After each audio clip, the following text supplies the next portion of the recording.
तर नमस्कार शेतकरी मित्रांनो, आज आम्ही आलेलो आहे एका चण्याच्या प्लॉटमध्ये. चण्याचा प्लॉट जर पाहतो म्हटलं तर हा चण्याच्या प्लॉटला आपल्याला 11 ते 12 दिवस झालेले आहे. चण्याची तुम्ही साईज पाहू शकता आणि जर्मिनेशन कशा प्रकारे झालं हे पण सुद्धा तुम्ही पाहू शकता.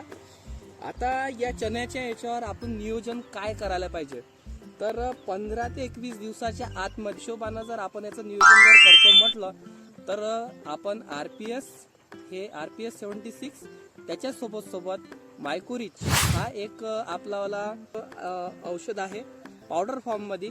त्याचा तुम्ही वापर करू शकता. प्रति ड्राम 200 ग्रामचा हा पुडा तुम्ही वापरू शकता.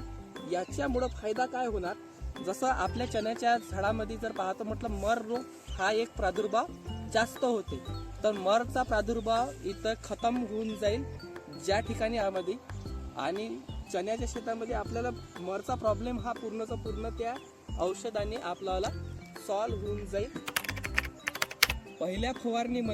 चण्याच्या पहिल्या फवारणीमध्ये प्रति पंप 50 ml चा डोस RPSचा आणि मायकोरिच हा प्रति पंप 15 ग्राम असं तुम्ही वापरू शकता.